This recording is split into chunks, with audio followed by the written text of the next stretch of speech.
പിതാവിൻ്റെയും പുത്രൻ്റെയും പരിശുദ്ധാത്മാവിൻ്റെയും നാമത്തിൽ തന്നെ ആമേൻ. സ്ലീഹ നോമ്പ് 10-ാം ദിവസ ധ്യാനത്തിലേക്കാണ് നാം എത്തി നിൽക്കുന്നത്. ക്ഷമയും കരുണയും.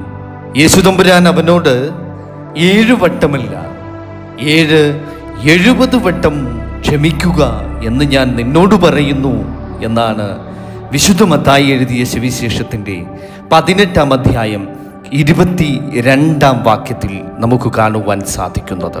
പ്രിയ ദൈവമക്കളെ, സ്ലീഹ നോമ്പിൻ്റെ 10-ാം ദിവസത്തിൽ നാം ധ്യാനിക്കുന്നത് ക്രിസ്തീയ ജീവിതത്തിലെ ഏറ്റവും വെല്ലുവിളി നിറഞ്ഞതും അതേസമയം ഏറ്റവും മനോഹരവുമായ ഒരു വിഷയത്തെക്കുറിച്ചാണ്. ക്ഷമയും കരുണയും. മനുഷ്യന് മറക്കുവാൻ പ്രയാസമുള്ളത് മുറിവുകളാണ്.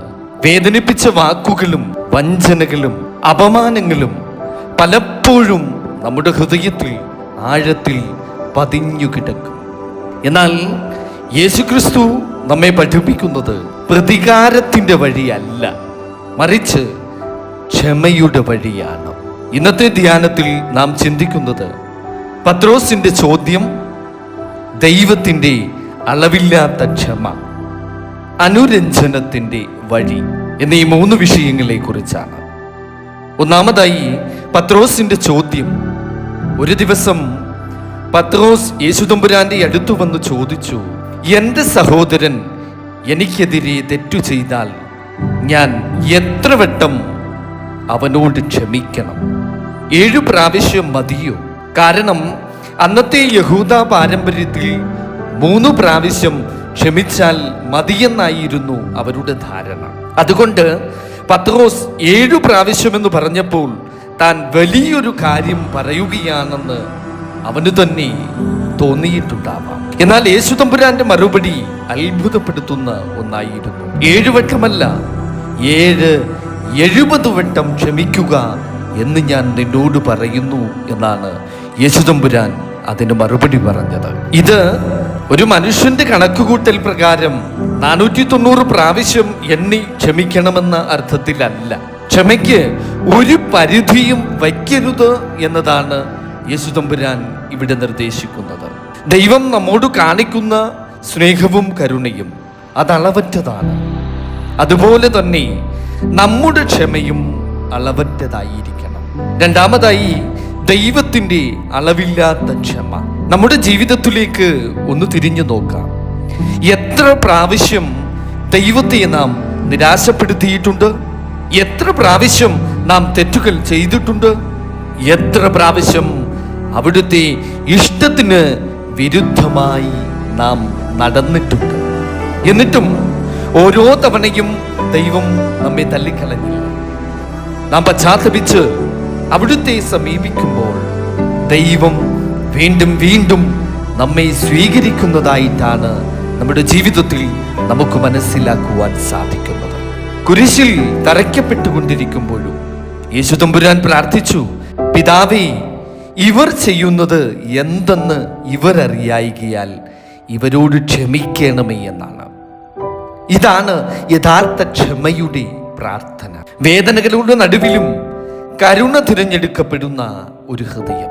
ക്രിസ്തുവിൻ്റെ ശിഷ്യന്മാരായ നമുക്കും ഈ ഒരു മനോഭാവം ആവശ്യമാണ്. പ്രിയ ദൈവമക്കൾ, ക്ഷമിക്കാതെ ജീവിക്കുന്നത് മറ്റൊരാളെ തടവിലിടുന്നത് പോലെയല്ല, തന്നെ തന്നെ ഒരു തടവറയിൽ പൂട്ടിയിടുന്നത് പോലെയാണ് ക്ഷമിക്കാതെ ജീവിക്കുന്ന ഒരാളുടെ മനസ്സ്. അതിൽ പകയും വെറുപ്പും പ്രതികാരവും മനസ്സിൽ സൂക്ഷിക്കുമ്പോൾ ആദ്യം നഷ്ടപ്പെടുന്നത് നമ്മുടെ സമാധാനം തന്നെയാണ്. ക്ഷമ മറ്റൊരാളോടുള്ള ഉപകാരം മാത്രമല്ല, അത് നമ്മുടെ ആത്മാവിൻ്റെ സൗഖ്യമാണ്. ക്ഷമിക്കുമ്പോൾ ഹൃദയത്തിലെ ഭാരങ്ങൾ ഇറങ്ങിപ്പോകുന്നു. ദൈവത്തിൻ്റെ സമാധാനത്തിൽ നമ്മെ നിറയ്ക്കുന്നു. പ്രിയ ദൈവമക്കളെ, അതാണ് അനുരഞ്ജനത്തിൻ്റെ വഴി. ഇന്ന് പല കുടുംബങ്ങളിലും സംസാരമില്ല, എന്നാൽ ബന്ധങ്ങളുണ്ട്. സഹോദരങ്ങൾ തമ്മിൽ അകലം, മാതാപിതാക്കളും മക്കളും തമ്മിൽ മുറിവുകൾ, സുഹൃത്തുക്കൾ തമ്മിൽ വിരോധങ്ങൾ, എന്തിനേറെ പറയുന്നു ഭാര്യ ഭർത്താക്കന്മാർ തമ്മിൽ അകൽച്ച. ഇതെല്ലാം മാറ്റുവാൻ കഴിയുന്ന ശക്തി ക്ഷമയ്ക്കുണ്ട്.